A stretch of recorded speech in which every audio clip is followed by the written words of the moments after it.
11. The man Christ Jesus, before he had finished his course of obedience, and while in the midst of temptations and trials, was abundant in positively predicting his own future glory in his kingdom and the enlargement of his church, the salvation of the Gentiles through him, etc., and in promises of blessings he would bestow on his true disciples in his future kingdom, on which promises he required the full dependence of his disciples. John 14. But the disciples would have no ground for such dependence if Christ had been liable to fail in his work, and Christ himself would have been guilty of presumption in so abounding in peremptory promises of great things, which depended on a mere contingence, vis-a-vis the determinations of his free will, consisting in a freedom ad ulrumque to either sin or holiness, standing in indifference, and incident in thousands of future instances, to go either one way or the other. Thus it is evident that it was impossible that the acts of the will of the human soul of Christ should be otherwise than holy and conformed to the will of the Father, or, in other words, they were necessarily so conformed. I have been the longer in the proof of this matter, it being a thing denied by some of the greatest Arminians, by Episcopius in particular, and because I look unto it as a point clearly and absolutely determining the controversy between Calvinists and Arminians, concerning the necessity of such a freedom of will as is insisted on by the latter, in order to moral agency, virtue, command or prohibition, promise or threatening, reward or punishment, praise or dispraise, merit or demerit. I now therefore proceed 2. To consider whether Christ in his holy behavior on earth was not thus a moral agent, subject to commands, promises, etc. Dr. Whitby very often speaks of what he calls a freedom ad utrumlibet, without necessity, as requisite to law and commands, and speaks of necessity as entirely inconsistent with injunctions and prohibitions.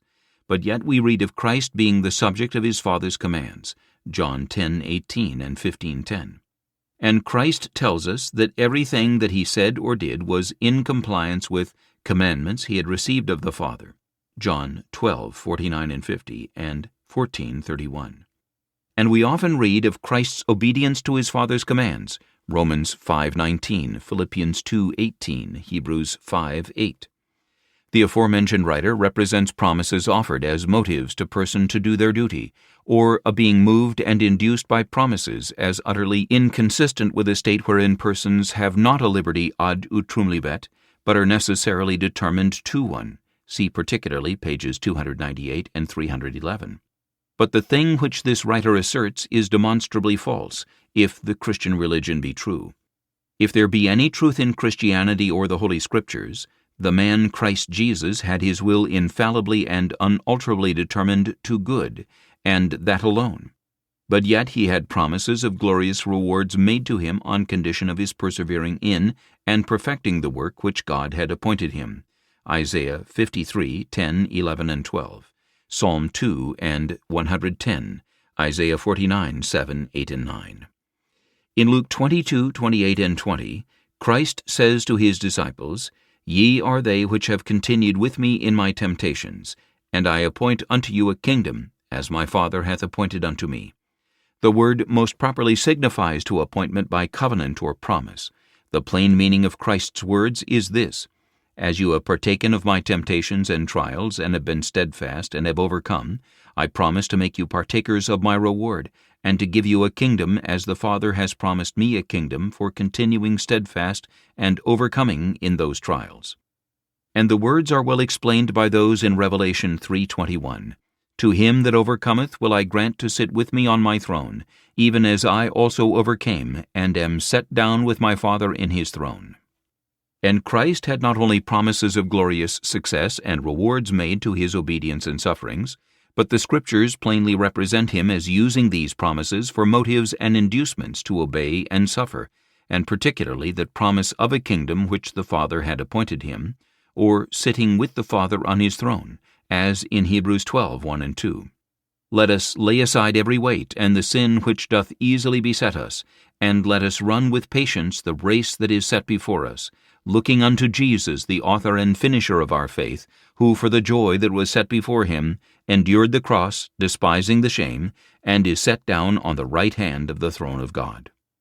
And how strange would it be to hear any Christian assert that the holy and excellent temper and behavior of Jesus Christ, and that obedience which he performed under such great trials, was not virtuous or praiseworthy, because his will was not free ad utrumque, to either holiness or sin, but was unalterably determined to one, that upon this account there is no virtue at all in all Christ's humility, meekness, patience, charity, forgiveness of enemies, contempt of the world, heavenly mindedness, submission to the will of God, perfect obedience to his commands unto death, even the death of the cross, his great compassion to the afflicted, his unparalleled love to mankind, his faithfulness to God and man under such great trials, his praying for his enemies, even when nailing him to the cross. That virtue, when applied to these things, is but an empty name, that there was no merit in any of these things, that is, that Christ was worthy of nothing at all on account of them, worthy of no reward, no praise, no honor or respect from God or man, because his will was not indifferent and free either to these things or the contrary, but under such a strong inclination or bias to the things that were excellent, as made it impossible that he should choose the contrary, that upon this account, to use Dr. Whitby's language, it would be sensibly unreasonable that the human nature should be rewarded for any of these things. According to this doctrine, that creature who is evidently set forth in Scripture as the firstborn of every creature, as having in all things the preeminence, and as the highest of all creatures in virtue, honor, and worthiness of esteem, praise, and glory, on account of his virtue, is less worthy of reward or praise than the very least of saints, yea, no more worthy than a clock or mere machine that is purely passive and moved by natural necessity. If we judge by scriptural representations of things, we have reason to suppose that Christ took on him our nature and dwelt with us in this world in a suffering state, not only to satisfy for our sins, but that he, being in our nature and circumstances and under our trials, might be our most fit and proper example, leader, and captain in the exercise of glorious and victorious virtue, and might be a visible instance of the glorious end and reward of it, that we might see in him the beauty, amiableness, and true honor and glory and exceeding benefit of that virtue, which it is proper for us human beings to practice, and might thereby learn and be animated to seek the like glory and honor, and to obtain the like glorious reward. See Hebrews 2, 9-14, with 5, 8, and 9, and 12, 1, 2, and 3. John 15:10, Romans 8:17, 2 Timothy 2:11 and 12, 1 Peter 2:19 and 20, and 4:13. But if there was nothing of any virtue or merit or worthiness of any reward, glory, praise, or commendation at all, in all that he did, because it was all necessary and he could not help it, then how here is anything so proper to animate and incite us, free creatures, by patient continuance in well-doing to seek for honor, glory, and virtue? God speaks of himself as peculiarly well pleased with the righteousness of this distinguished servant. Isaiah 42:21. The Lord is well pleased for his righteousness' sake. The sacrifices of old are spoken of as a sweet savor to God, but the obedience of Christ as far more acceptable than they. Psalm 40:6 and 7. Sacrifice and offering thou didst not desire, mine ear hast thou opened, as thy servant performing willing obedience. Burnt offering and sin offering hast thou not required. Then said I, Lo, I come, as a servant that cheerfully answers the calls of his master. I delight to do thy will, O my God, and thy law is within mine heart. Matthew 17:5. This is my beloved Son, in whom I am well pleased. And Christ tells us expressly that the Father loves him for that wonderful instance of his obedience, his voluntary yielding himself to death in compliance with the Father's command. John 10:17 and 18. Therefore doth my Father love me, because I lay down my life. No man taketh it from me, but I lay it down of myself. This commandment received I of my Father. And if there was no merit in Christ's obedience unto death, if it was not worthy of praise and of the most glorious rewards, the heavenly hosts were exceedingly mistaken by the account that is given of them. Revelation 5:8-12. The 4 beasts and the 24 elders fell down before the Lamb, having every one of them harps and golden vials full of odors. And they sung a new song, saying, Thou art worthy to take the book and to open the seals thereof, for thou wast slain, And I beheld, and I heard the voice of many angels around about the throne, and the beasts and the elders, and the number of them was 10,000 times 10,000, and thousands of thousands, saying with a loud voice, Worthy is the Lamb that was slain to receive power and riches and wisdom and strength and honor and glory and blessing. Christ speaks of the eternal life which he was to receive as the reward of his obedience to the Father's commandments. John 12:49 and 50. I have not spoken of myself, but the Father which sent me. He gave me a commandment what I should say, and what I should speak. And I know that his commandment is life everlasting. Whatsoever I speak therefore, even as the Father said unto me, so I speak. God promises to divide him a portion with the great, etc., for his being his righteous servant, for his glorious virtue under such great trials and afflictions. Isaiah 53:11 and 12. He shall see the travail of his soul and be satisfied. By his knowledge shall my righteous servant justify many, for he shall bear their iniquities. Therefore will I divide him a portion with the great, and he shall divide the spoil with the strong, because he hath poured out his soul unto death. The Scriptures represent God as rewarding him far above all his other servants. Philippians 2:7-9. He took on him the form of a servant, and was made in the likeness of men. And being found in fashion as a man, he humbled himself, and became obedient unto death, even the death of the cross. Wherefore God also hath highly exalted him, and given him a name above every name. Psalm 45:7. Thou lovest righteousness, and hatest wickedness. Therefore God, thy God, hath anointed thee with the oil of gladness above thy fellows. There is no room to pretend that the glorious benefits bestowed in consequence of Christ's obedience are not properly of the nature of a reward. What is a reward in the most proper sense but a benefit bestowed in consequence of something morally excellent in quality or behavior, in testimony of well-blessedness in that moral excellency, and of respect and favor on that account?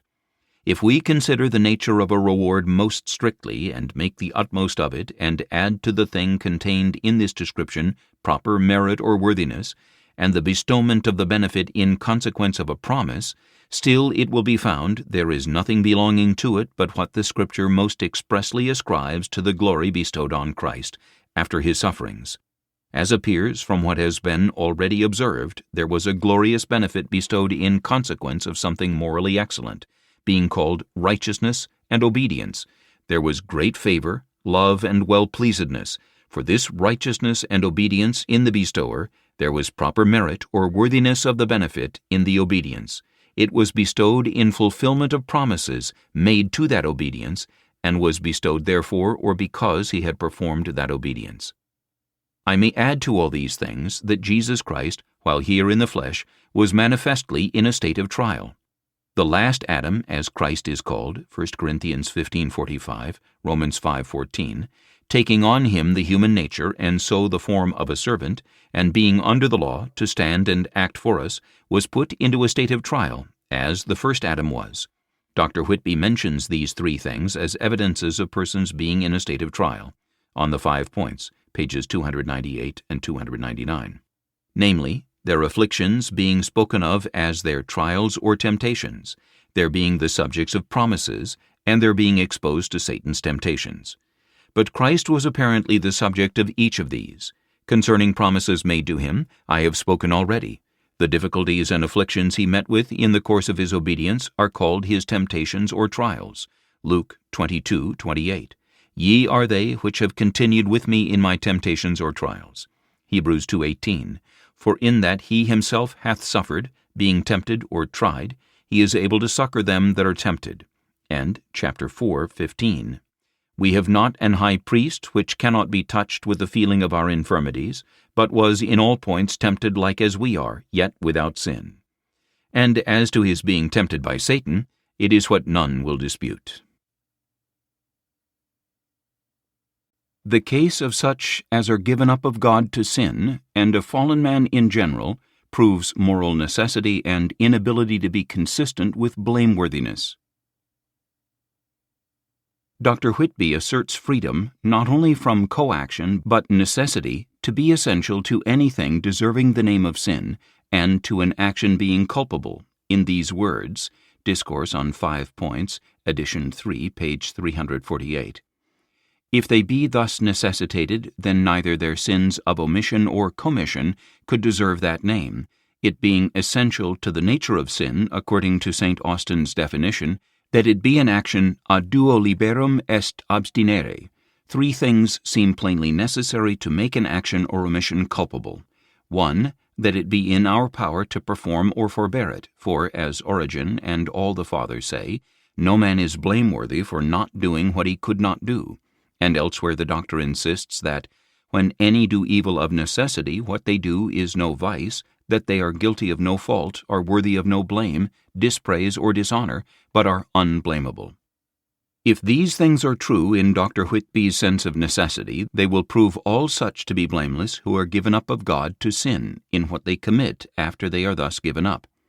That there is such a thing as men being judicially given up to sin is certain if the Scripture rightly informs us, such a thing being often there spoken of, as in Psalm 81:12, "So I gave them up to their own heart's lust, and they walked in their own counsels." Acts 7:42, "Then God turned and gave them up to worship the host of heaven." Romans 1:24, "Wherefore God also gave them up to uncleanness through the lusts of their own hearts, to dishonor their own bodies between themselves."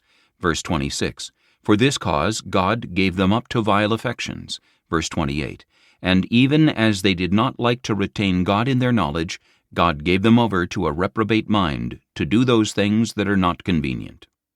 It is needless to stand particularly to inquire what God's giving men up to their own heart's lusts signifies. It is sufficient to observe that hereby is certainly meant God so ordering or disposing things, in some respect or other, either by doing or forbearing to do, as that the consequence should be men continuing in their sins. So much as men are given up to, so much is the consequence of their being given up, whether that be less or more. If God does not order things so by action or permission that sin will be the consequence, then the event proves that they are not given up to that consequence.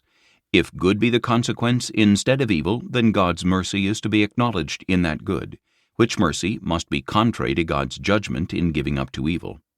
If the event must prove that they are given up to evil as the consequence, then the persons who are the subjects of this judgment must be the subjects of such an event, and so the event is necessary.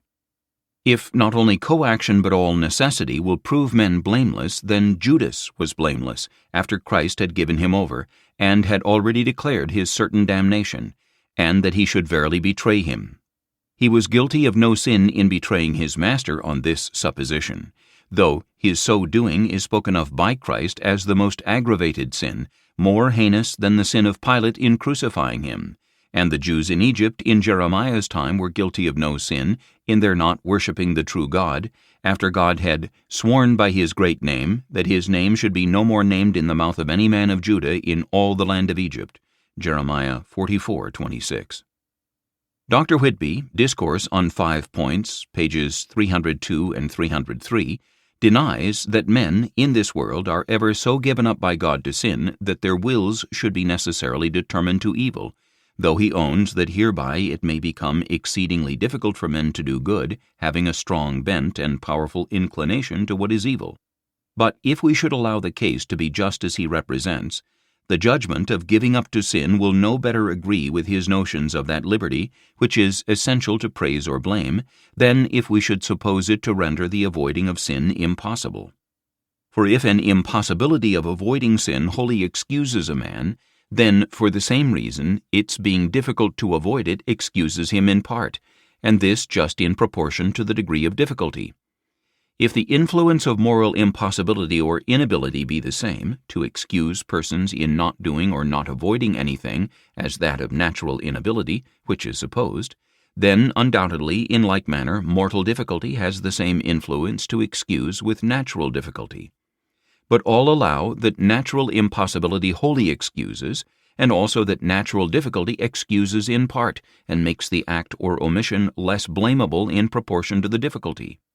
All natural difficulty, according to the plainest dictates of the light of nature, excuses in some degree, so that the neglect is not so blamable, as if there had been no difficulty in the case. and so the greater the difficulty is, still the more excusable in proportion to the increase of the difficulty. And as natural impossibility wholly excuses and excludes all blame, so the nearer the difficulty approaches to impossibility, still the nearer a person is to blamelessness in proportion to that approach.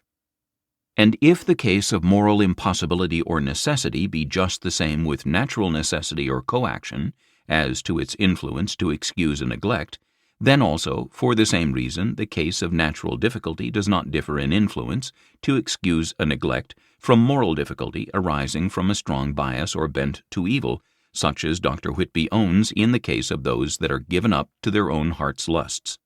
So that the fault of such persons must be lessened in proportion to the difficulty and approach to impossibility. If 10 degrees of moral difficulty make the action quite impossible and so wholly excuse, then if there be 9 degrees of difficulty, the person is in great part excused, and is 9 degrees in 10 less blameworthy than if there had been no difficulty at all. And he has but 1 degree of blameworthiness.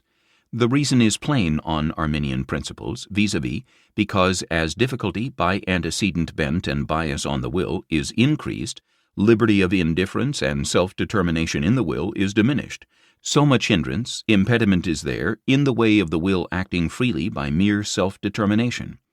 And if 10 degrees of such hindrance take away all such liberty, then 9 degrees take away 9 parts in 10 and leave but 1 degree of liberty. And therefore there is but 1 degree of blamableness in the neglect, the man being no further blamable in what he does or neglects than he has liberty in that affair, for blame or praise, say they, arises wholly from a good use or abuse of liberty. From all which it follows that a strong bent and bias one way and difficulty of going the contrary never causes a person to be at all more exposed to sin, or anything blamable, because as the difficulty is increased, so much the less is required and expected. Though in one respect exposedness to sin is increased vis-a-vis by an increase of exposedness to the evil action or omission, yet it is diminished in another respect to balance it, namely, as the sinfulness or blamableness of the action or omission is diminished in the same proportion, so that on the whole the affair as to exposedness to guilt or blame is left just as it was. To illustrate this, let us suppose a scale of a balance to be intelligent and a free agent, and endued with a self-moving power by virtue of which it could act and produce effects to a certain degree. For example, to move itself up or down with a force equal to a weight of 10 pounds, and that it might therefore be required of it, in ordinary circumstances, to move itself down with that force for which it has power and full liberty, and therefore would be blameworthy if it failed of it. But then let us suppose a weight of 10 pounds to be put in the opposite scale, which in force entirely counterbalances its self-moving power, and so renders it impossible for it to move down at all, and therefore wholly excuses it from any such motion. But if we suppose there to be only 9 pounds in the opposite scale, this renders its motion not impossible, but yet more difficult, so that it can now only move down with the force of 1 pound. But, however, this is all that is required of it under these circumstances. It is wholly excused from 9 parts of its motion, and if the scale, under these circumstances, neglect to move and remain at rest, all that it will be blamed for will be its neglect of that 1/10th part of its motion, for which it had as much liberty and advantage as in usual circumstances it has for the greater motion, which in such a case would be required, so that this new difficulty does not at all increase its exposedness to anything blameworthy. And thus the very supposition of difficulty in the way of a man's duty or proclivity to sin, through a being given up to hardness of heart, or indeed by any other means whatsoever, is an inconsistence according to Dr. Whitby's notions of liberty, virtue and vice, blame and praise. The avoiding of sin and blame and the doing of what is virtuous and praiseworthy must be always equally easy. Dr. Whitby's notions of liberty, obligation, virtue, sin, etc., led him into another great inconsistence. He abundantly insists that necessity is inconsistent with the nature of sin or fault. He says in the aforementioned treatise, page 14, who can blame a person for doing what he could not help, and page 15, it being sensibly unjust to punish any man for doing that which was never in his power to avoid, and page 341, To confirm his opinion, he quotes one of the Fathers, saying, "Why doth God command, if man hath not free will and power to obey?" And again in the same and the next page, "Who will not cry out that it is folly to command him that hath not liberty to do what is commanded, and that it is unjust to condemn him that has it not in his power to do what is required?" And, page 373, he cites another saying, "A law is given to him that can turn to both parts, that is, obey or transgress it, but no law can be against him who is bound by nature." And yet the same Dr. Whitby asserts that fallen man is not able to perform perfect obedience. In page 165 he has these words, "The nature of Adam had power to continue innocent and without sin, whereas it is certain our nature never had. But if we have not power to continue innocent and without sin, then sin is not inconsistent with necessity, and we may be sinful in that which we have not power to avoid. And those things cannot be true which he asserts elsewhere, namely, that if we be necessitated, neither sins of omission nor commission would deserve that name," page 348. If we have it not in our power to be innocent, then we have it not in our power to be blameless, and if so, we are under a necessity of being blameworthy. And how does this consist with what he so often asserts, that necessity is inconsistent with blame or praise? If we have it not in our power to perform perfect obedience to all the commands of God, then we are under a necessity of breaking some commands in some degree, having no power to perform so much as is commanded. And if so, why does he cry out of the unreasonableness and folly of commanding beyond what men have power to do? Arminians in general are very inconsistent with themselves in what they say of the inability of fallen man in this respect. They strenuously maintain that it would be unjust in God to require anything of us beyond our present power and ability to perform, and also hold that we are now unable to perform perfect obedience, and that Christ died to satisfy for the imperfections of our obedience, and has made way that our imperfect obedience might be accepted instead of perfect, wherein they seem insensibly to run themselves into the grossest inconsistence, for, as I have observed elsewhere, they hold that God, in mercy to mankind, has abolished that rigorous constitution or law that they were under originally, and instead of it has introduced a more mild constitution, and put us under a new law which requires no more than imperfect, sincere obedience, in compliance with our poor, infirm, impotent circumstances since the fall. Now, how can these things be made consistent? I would ask, of what law are these imperfections of our obedience a breach? If they are a breach of no law that we were ever under, then they are not sins. And if they be not sins, what need of Christ dying to satisfy for them? But if they are sins, and the breach of some law, what law is it? They cannot be a breach of their new law, for that requires no other than imperfect obedience, or obedience with imperfections, and therefore to have obedience attended with imperfections is no breach of it, for it is as much as it requires.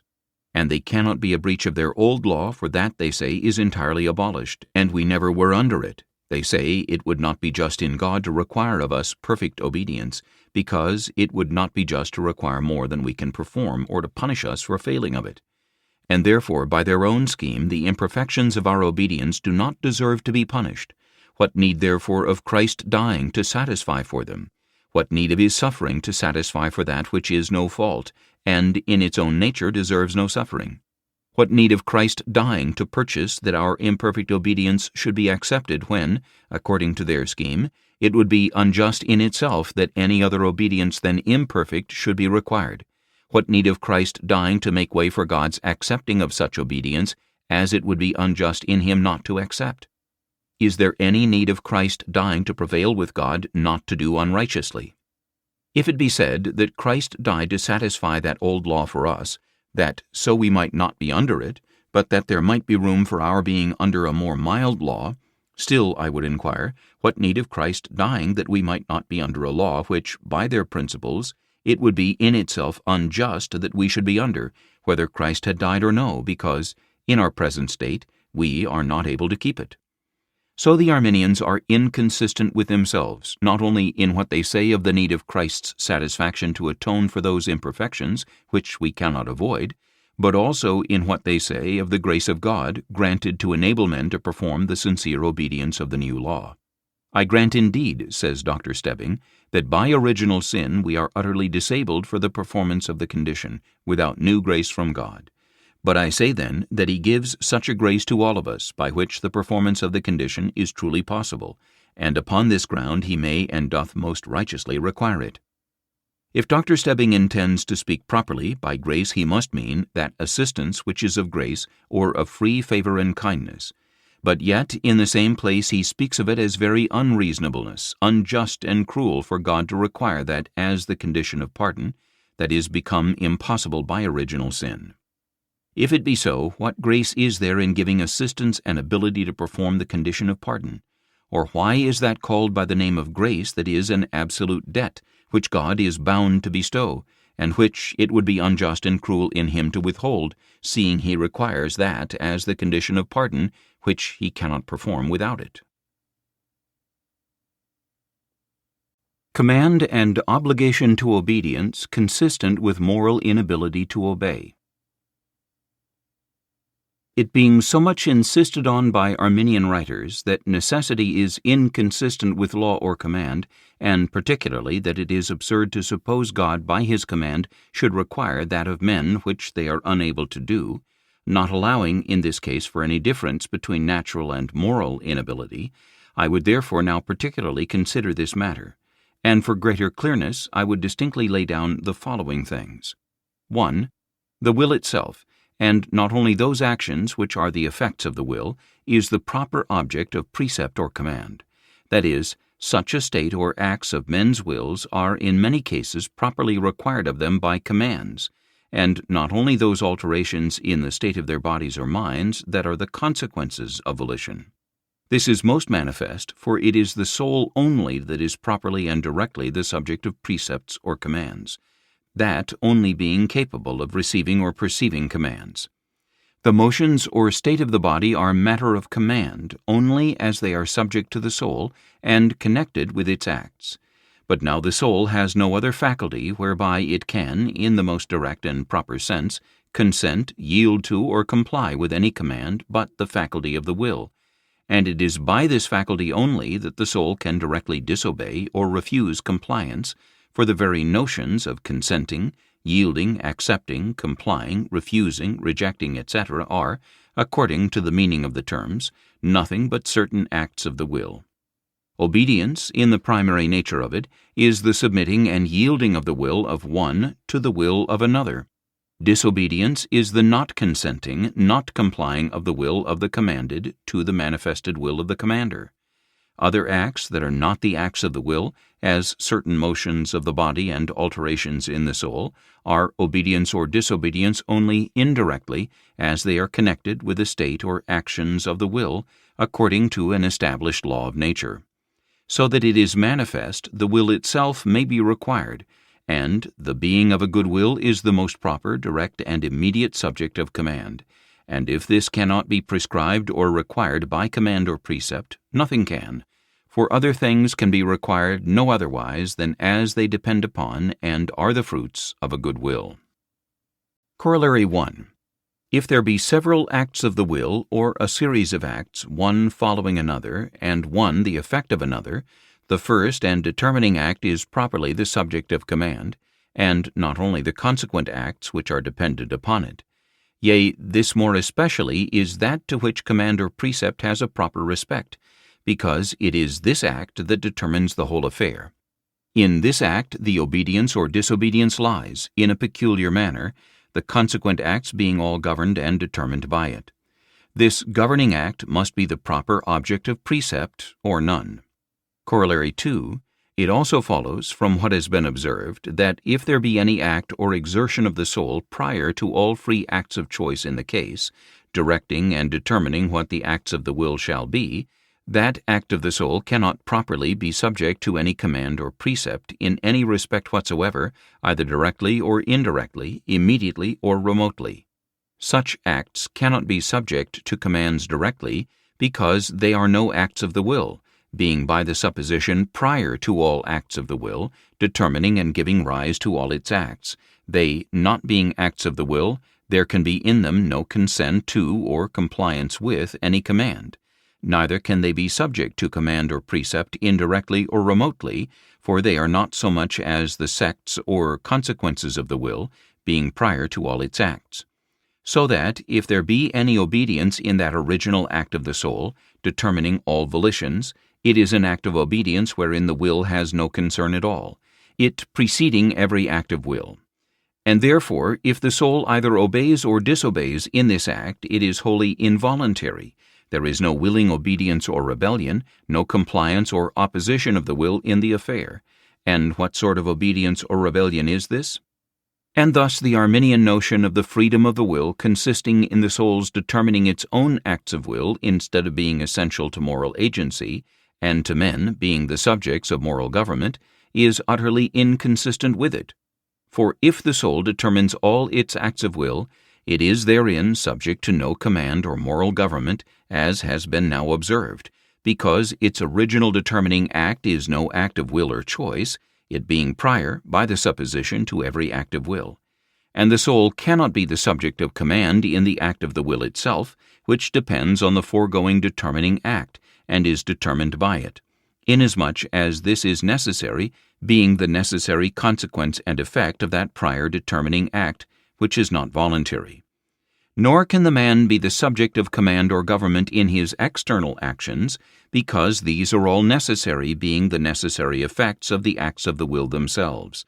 So that mankind, according to this scheme, are subjects of command or moral government in nothing at all, and all their moral agency is entirely excluded, and no room is left for virtue or vice in the world. So that the Arminian scheme, and not that of the Calvinists, is utterly inconsistent with moral government and with all use of laws, precepts, prohibitions, promises, or threatenings. Neither is there any way whatsoever to make their principles consist with these things. For if it be said that there is no prior determining act of the soul preceding the acts of the will, but that volitions are events that come to pass by pure accident without any determining cause, this is most palpably inconsistent with all use of laws and precepts.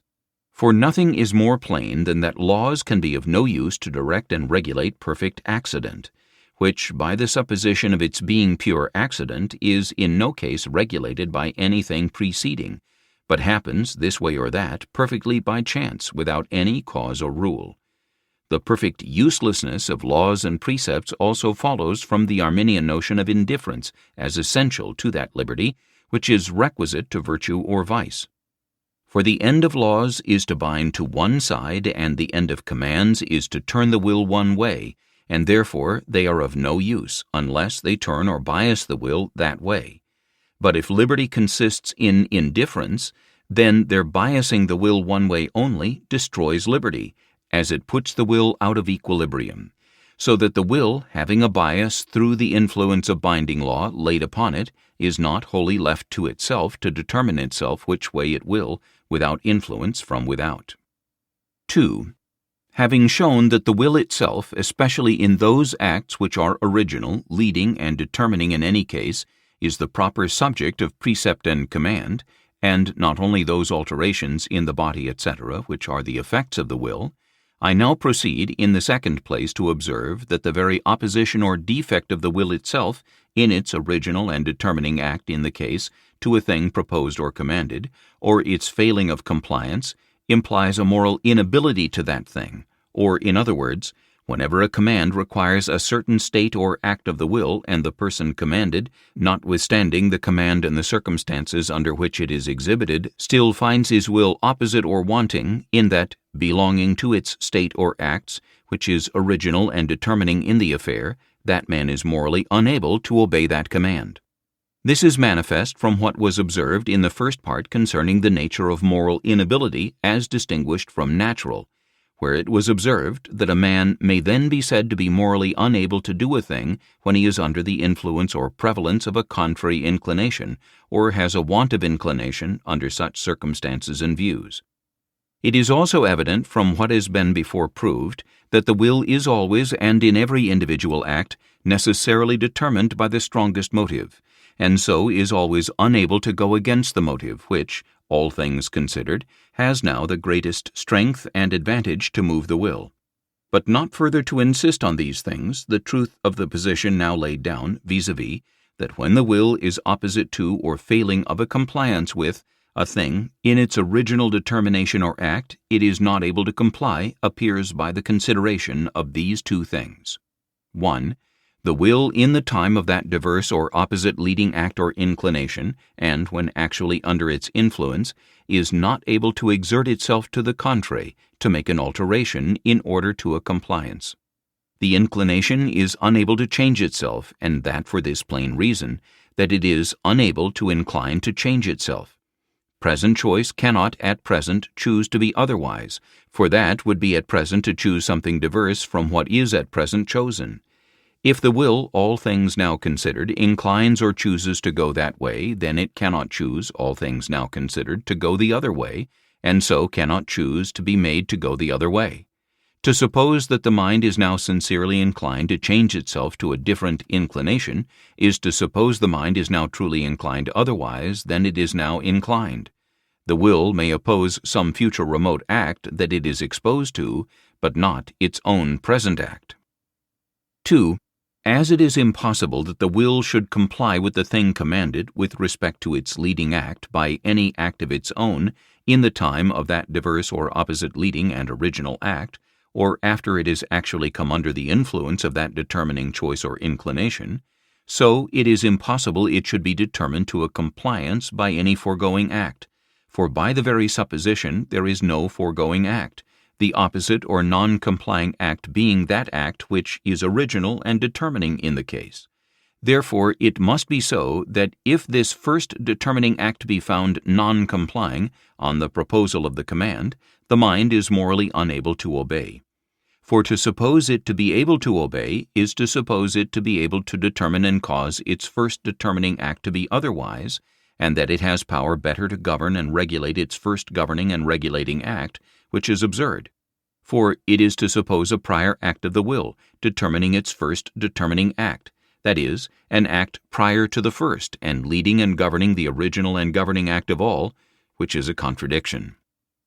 Here, if it should be said that although the mind has not any ability to will contrary to what it does will, in the original and leading act of the will, because there is supposed to be no prior act to determine and order it otherwise, and the will cannot immediately change itself, because it cannot at present incline to a change, yet the mind has an ability for the present to forbear to proceed to action, and taking time for deliberation, which may be an occasion of the change of the inclination. I answer, 1. In this objection that seems to be forgotten which was observed before, vis-a-vis, that the determining to take the matter into consideration is itself an act of the will, and if this be all the act wherein the mind exercises ability and freedom, then this, by the supposition, must be all that can be commanded or required by precept. And if this act be the commanding act, then all that has been observed concerning the commanding act of the will remains true, that the very want of it is a moral inability to exert it, etc. 2. We are speaking concerning the first and leading act of the will about the affair, and if determining to deliberate or, on the contrary, to proceed immediately without deliberating be the first and leading act, or whether it be or no, if there be another act before it which determines that, or whatever be the original and leading act, still the foregoing proof stands good, that the non-compliance of the leading act implies moral inability to comply. If it should be objected that these things make all moral inability equal, and suppose men morally unable to will otherwise than they actually do will, in all cases, and equally so in every instance, in answer to this objection I desire two things may be observed. First, that if by being equally unable be meant as really unable, then, so far as the inability is merely moral, it is true. The will, in every instance, acts by moral necessity, and is morally unable to act otherwise, as truly and properly in one case as another. As I humbly conceive has been perfectly and abundantly demonstrated by what has been said in the preceding part of this essay. But yet, in some respect, the inability may be said to be greater in some instances than others. Though the man may be truly unable, if moral inability can truly be called inability, yet he may be further from being able to do some things than others, as it is in things which men are naturally unable to do. A person whose strength is no more than sufficient to lift the weight of 100 pounds is as truly and really unable to lift 101 pounds as 10,000 pounds, but yet he is further from being able to lift the latter weight than the former, and so, according to the common use of speech, has a greater inability for it.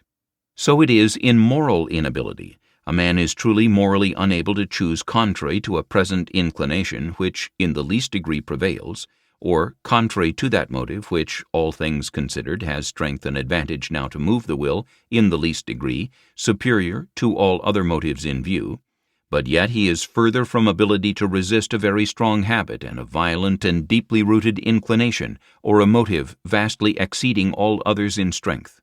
And again, the inability may, in some respects, be called greater in some instances than others, as it may be more general and extensive to all acts of that kind. So men may be said to be unable in a different sense, and to be further from moral ability, who have that moral inability which is general and habitual, than they who have only that inability which is occasional and particular. Thus, in cases of natural inability, he that is born blind may be said to be unable to see in a different manner, and is, in some respects, further from being able to see than he whose sight is hindered by a transient cloud or mist.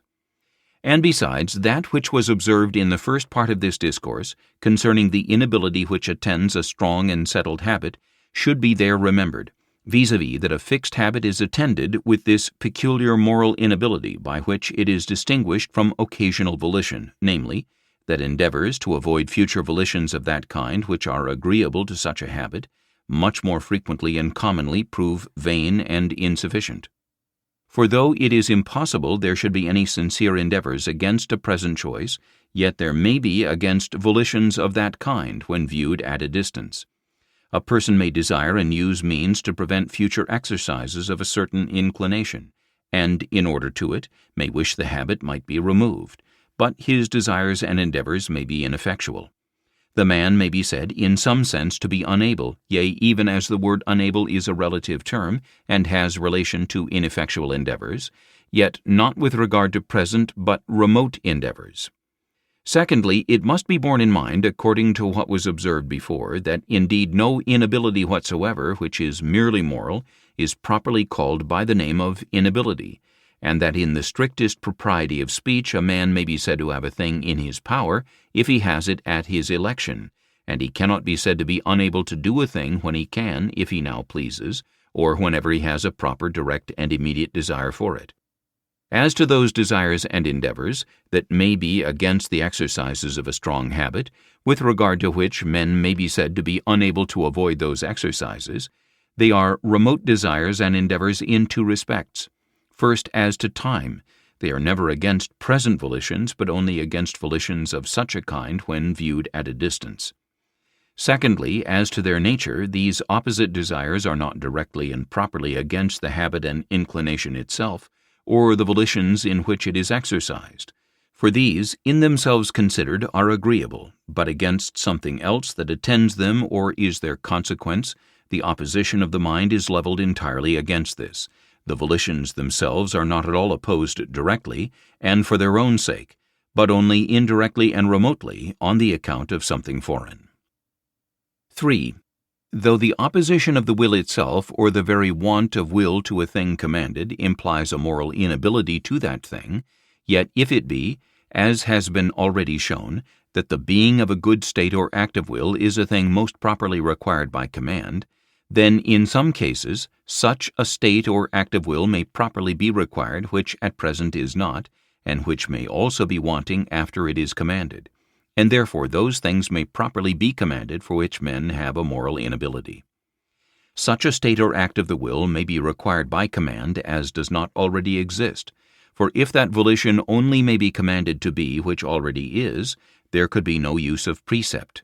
Commands in all cases would be perfectly vain and impertinent, and not only may such a will be required as is wanting before the command is given, but also such as may possibly be wanting afterwards, such as the exhibition of the command may not be effectual to produce or excite.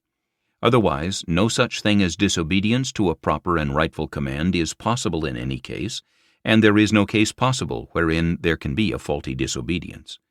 which Arminians cannot affirm consistently with their principle, for this makes obedience to just and proper commands always necessary and disobedience impossible, and so the Arminian would overthrow himself, yielding the very point we are upon, which he so strenuously denies, vis-a-vis, that law and command are consistent with necessity.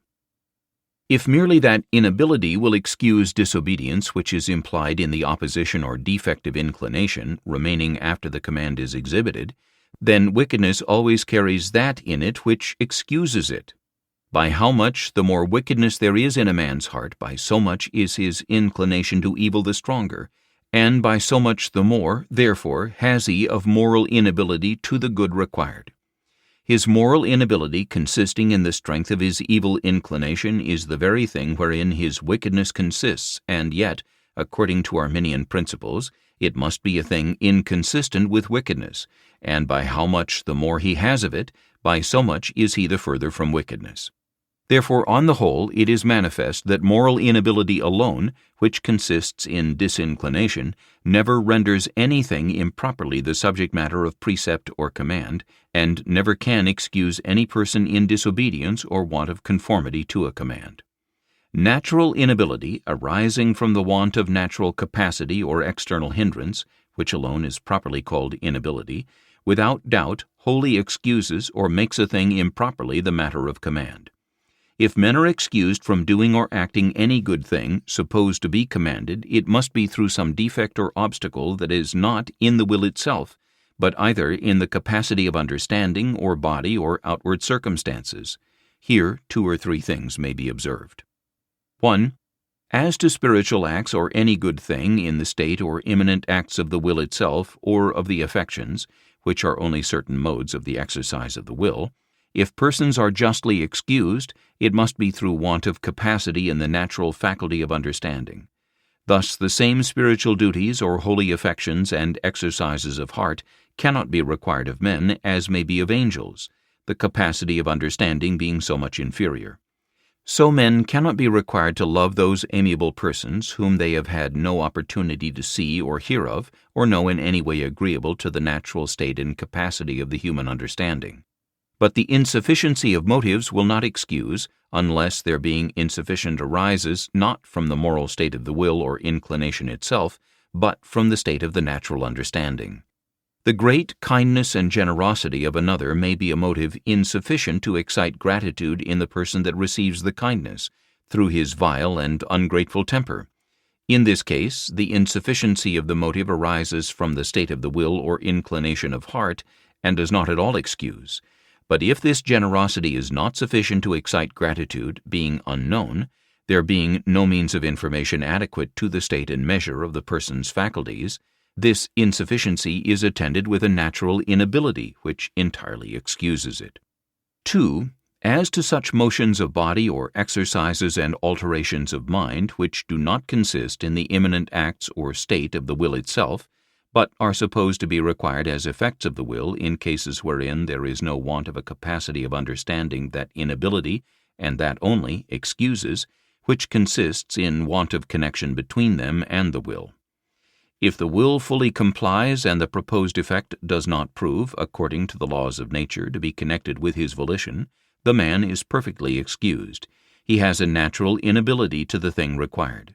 For the will itself, as has been observed, is all that can be directly and immediately required by command, and other things only indirectly, as connected with the will.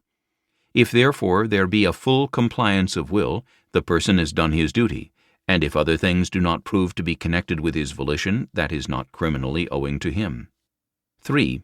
Both these kinds of natural inability and all inability that excuses may be resolved into one thing, namely, want of natural capacity or strength, either capacity of understanding or external strength. For when there are external defects and obstacles, they would be no obstacles were it not for the imperfection and limitations of understanding and strength. Corollary. If things for which men have a moral inability may properly be the matter of precept or command, then they may also of invitation and counsel. Commands and invitations come very much to the same thing. The difference is only circumstantial. Commands are as much a manifestation of the will of him that speaks as invitations, and as much testimonies of expectation of compliance. The difference between them lies in nothing that touches the affair in hand. The main difference between command and invitation consists in the enforcement of the will of him who commands or invites. In the latter, it is his kindness, the goodness from which his will arises; in the former, it is his authority. But whatever be the ground of will in him that speaks, or the enforcement of what he says, yet, seeing neither his will nor his expectation is any more testified in the one case than the other, therefore a person being directed by invitation is no more an evidence of insincerity in him that directs, in manifesting either a will or expectation which he has not, than a person being known to be morally unable to do what he is directed by command is an evidence of insincerity. So that all this grand objection of Arminians against the inability of fallen men to exert faith in Christ, or to perform other spiritual duties, from the sincerity of God's counsels and invitations, must be without force. That sincerity of desires and endeavors which is supposed to excuse in the non-performance of things in themselves good, particularly considered. It is much insisted on by many that some men, though they are not able to perform spiritual duties, such as repentance of sin, love to God, a cordial acceptance of Christ as exhibited and offered in the gospel, etc., yet may sincerely desire and endeavor after these things, and therefore must be excused, it being unreasonable to blame them for the omission of those things which they sincerely desire and endeavor to do, but cannot. Concerning this matter, the following things may be observed. 1. What is here supposed is a great mistake and gross absurdity, even that men may sincerely choose and desire those spiritual duties of love, acceptance, choice, rejection, etc., consisting in the exercise of the will itself, or in the disposition and inclination of the heart, and yet not able to perform or exert them. This is absurd because it is absurd to suppose that a man should directly, properly, and sincerely incline to have an inclination, which at the same time is contrary to his inclination, for that is to suppose him not to be inclined to that which he is inclined to. If a man, in the state and acts of his will and inclination, properly and directly falls in with those duties, he therein performs them, for the duties themselves consist in that very thing. They consist in the state and acts of the will being so formed and directed. If the soul properly and sincerely falls in with a certain proposed act of will or choice, the soul therein makes that choice its own, even as when a moving body falls in with a proposed direction of its motion, that is the same thing as to move in that direction. 2. That which is called a desire and willingness for those inward duties, in such as do not perform them, has respect to these duties only indirectly and remotely, and is improperly so called, not only because, as was observed before, it respects those good volitions only in a distant view and with respect to future time, but also because evermore not these things themselves, but something else that is foreign, is the object that terminates these volitions and desires. A drunkard who continues in his drunkenness, being under the power of a violent appetite to strong drink, and without any love to virtue, but being also extremely covetous and close, and very much exercised and grieved at the diminution of his estate and prospect of poverty, may in a sort desire the virtue of temperance, and though his present will is to gratify his extravagant appetite, yet he may wish he had a heart to forbear future acts of intemperance and forsake his excesses, through an unwillingness to part with his money, but still he goes on with his drunkenness. His wishes and endeavors are insufficient and ineffectual. Such a man has no proper, direct, sincere willingness to forsake his vice and the vicious deeds which belong to it, for he acts voluntarily in continuing to drink to excess. His desire is very improperly called a willingness to be temperate. It is no true desire of that virtue, for it is not that virtue that terminates his wishes, nor have they any direct respect at all to it. It is only the saving of his money or the avoiding of poverty that terminates and exhausts the whole strength of his desire. The virtue of temperance is regarded only very indirectly and improperly, even as a necessary means of gratifying the vice of covetousness. So, a man of an exceedingly corrupt and wicked heart who has no love to God and Jesus Christ, but, on the contrary, being very profanely and carnally inclined, has the greatest distaste of the things of religion, and enmity against them. Yet, being of a family that, from one generation to another, have most of them died in youth of an hereditary consumption, and so having little hope of living long, and having been instructed in the necessity of a supreme love to Christ and latitude for his death and sufferings, in order to his salvation from eternal misery, if under these circumstances he should, through fear of eternal torments, wish he had such a disposition, but his profane and carnal heart remaining, he continue still in his habitual distaste of, and enmity to God and religion, and wholly without any exercise of that love and gratitude, as doubtless the very devils themselves, notwithstanding all the devilishness of their temper, would wish for a holy heart, if by that means they could get out of hell. In this case, there is no sincere willingness to love Christ and choose him as his chief good. These holy dispositions and exercises are not at all the direct object of the will. They truly share no part of the inclination or desire of the soul, but all is terminated on deliverance from torment.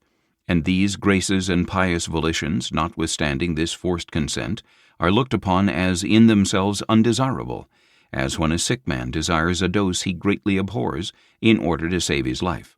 From these things it appears, 3. That this indirect willingness is not that exercise of the will which the command requires, but is entirely a different one, being a volition of a different nature and terminated altogether on different objects, wholly falling short of that virtue of will to which the command has respect. 4. This other volition, which has only some indirect concern with the duty required, cannot excuse for the want of that good will itself, which is commanded, being not the thing which answers and fulfills the command, and being wholly destitute of the virtue which the command seeks. Further to illustrate this matter, if a child has a most excellent father that has ever treated him with fatherly kindness and tenderness, and has every way, in the highest degree, merited his love and dutiful regard, and is withal very wealthy, but the son is of so vile a disposition that he inveterately hates his father, and yet, apprehending that his hatred of him is like to prove his ruin, by bringing him finally to those abject circumstances which are exceedingly adverse to his avarice and ambition, he therefore wishes it were otherwise, but yet remaining under the invincible power of his vile and malignant disposition, he continues still in his settled hatred of his father.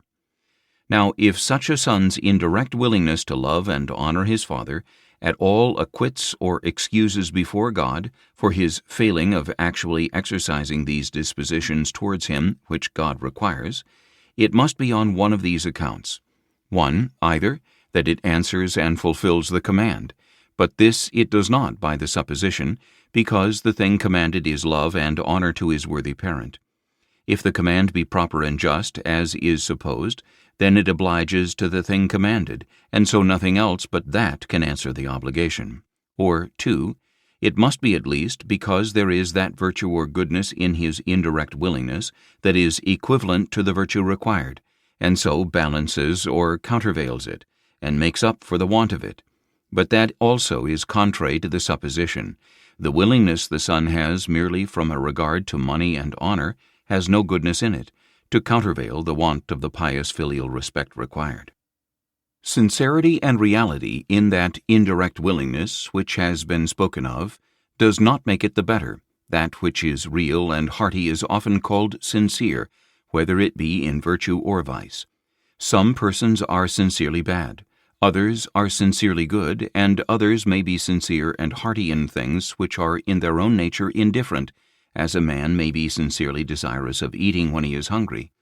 But being sincere, hearty, and in good earnest is no virtue unless it be in a thing that is virtuous. A man may be sincere and hearty in joining a crew of pirates or a gang of robbers. When the devils cried out and besought Christ not to torment them, it was no mere pretense. They were very hearty in their desires not to be tormented.